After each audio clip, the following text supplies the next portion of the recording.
Over to you, Dr. Awoyinfa, as we discuss some of the solutions to these multiple problems. Thank you. Thank you, Mr. Moderator. Good afternoon to our listeners, and you're welcome to this segment of the solution on an agribusiness and the global assistance. As you heard from the first speaker who spoke about the data and the records, statistics as it relates to agribusiness, agriculture in a nutshell, and also the challenges that we have in this sector. We all know that agri is a very, very wide business. Agriculture is a very, very wide thing. And agriculture itself alone can reduce poverty in Africa. And also not only reducing poverty, it can raise the income of people, and on the other hand, improve food security. Now, many of the farmers are suffering in silence due to lack of knowledge, because they don't know that there are many ways by which they could get facilities, and that is causing lots of problems. The World Bank Group has assisted so much in this sector, and they are still assisting. Even after the COVID-19, we all know what the CBN has done, and they are still doing in assisting most of our farmers. And up to today, like this morning, somebody still called me and said, what are the facilities available? I said, there are so many facilities. The CBN is assisting. Even here in Lagos State is assisting a lot. In Lagos State, they have so many farm settlements spread all over Ikorodu, Ekpe, Badagry, and at this farm settlement, Lagos State government still assists farmers. They give them loans and also they give them grants. And you know, those who are on these settlements, they lease land. And I can tell you authoritatively that what they gain from Lagos State government is by far over 100% of what they pay to get this land. The government is doing a lot. If I can't, you see, like I said, most of us are living out of lack of knowledge. And it is high time we should know that there are many ways by which we could go to make more money in agribusiness, in agriculture, and not only make money by which we can reduce poverty. Take, for instance, the International Bank for Rural Development alone. It has spent close to 6.8 billion USD in 2018 alone in Africa. And for you to see such amount being pumped in, so many things have been done. And to the extent that agricultural development is one of the most powerful tools to extremely end poverty. We can feed about 9.7 billion people by the year 2050. Growth in the agriculture sector is 2 to 4 times more effective in raising income among the poorest compared to other sectors. In 2019, there was 5.4 billion USD that IBRD committed into Agri.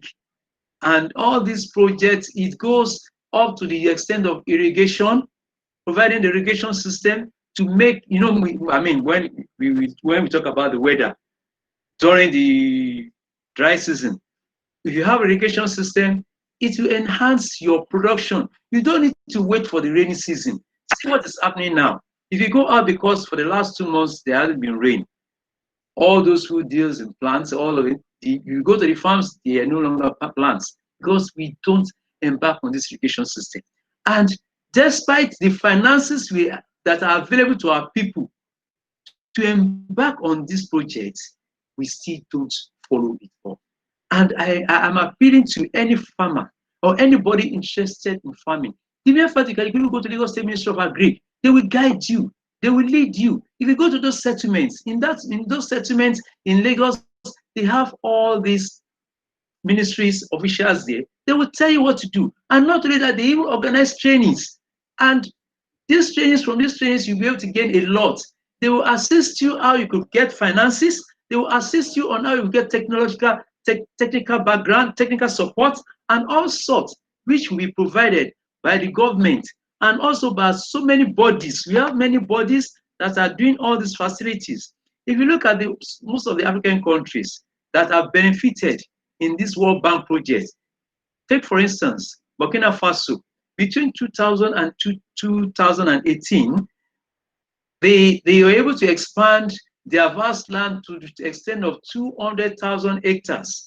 In Côte d'Ivoire, between 2013 and 2017 alone, agricultural sector project boosted the productivity of 200,000 farmers and rehabilitated 6,500 kilometers of rural roads. I think that's one of those things we should do. These financiers, they even help you to build the roads, which will make it easy for you to be able to transport the products from the rural area to the city.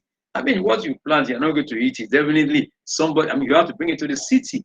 And in Democratic Republic of Congo itself, between 2011 and 2017, over one from better access to agricultural services and rural infrastructure.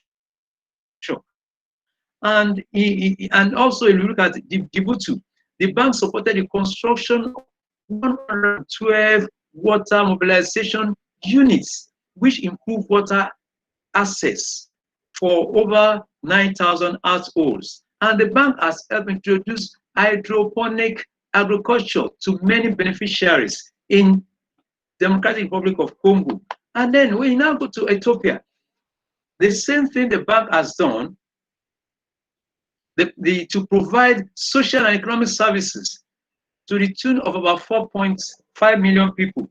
And the communities in that country, which has extended to over 77,000 people there, and they've had membership in their rural savings and credit cooperatives.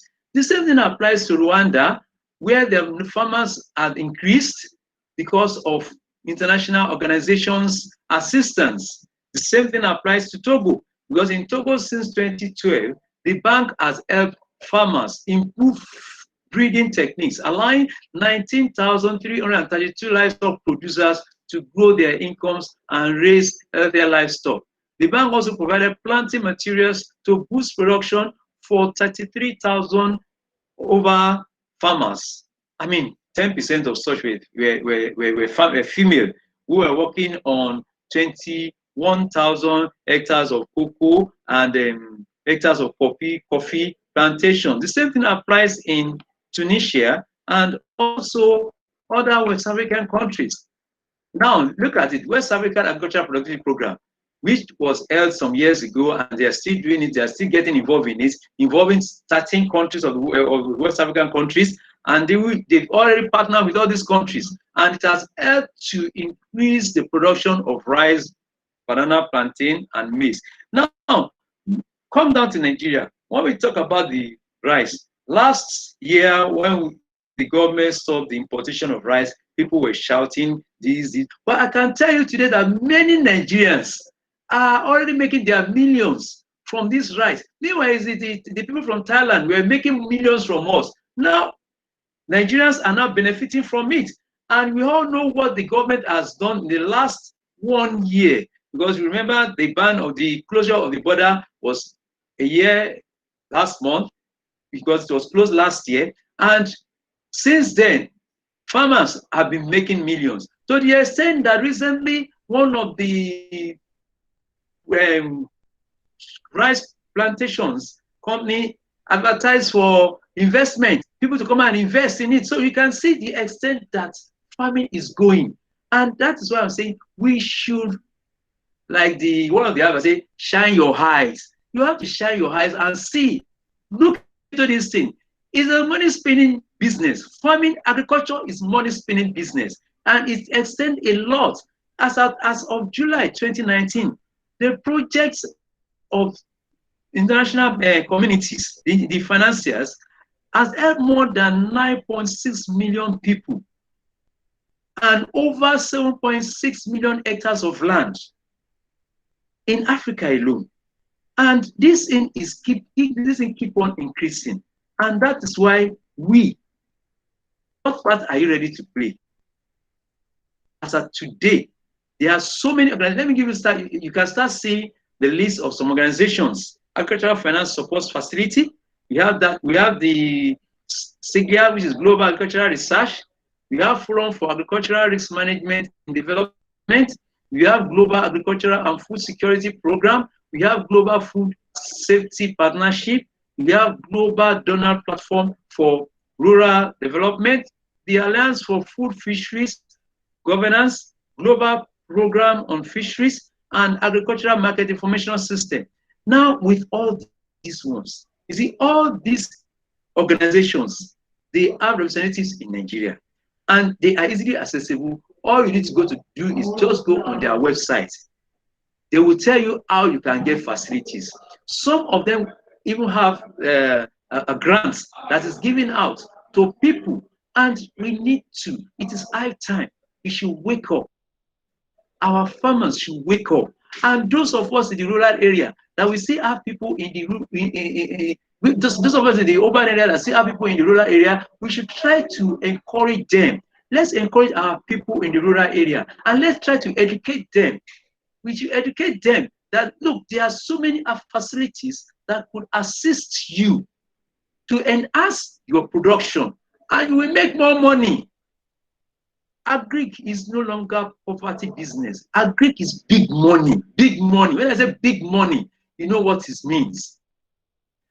Well, I believe from what we've discussed today, the little we've discussed today, we'll all be able to see that agriculture, when we say agriculture, has gone a long way. And that is why we're now talking of agribusiness. Agribusiness starts from harvesting to the naira stage, where you start collecting your money and where you put the food on the table for people.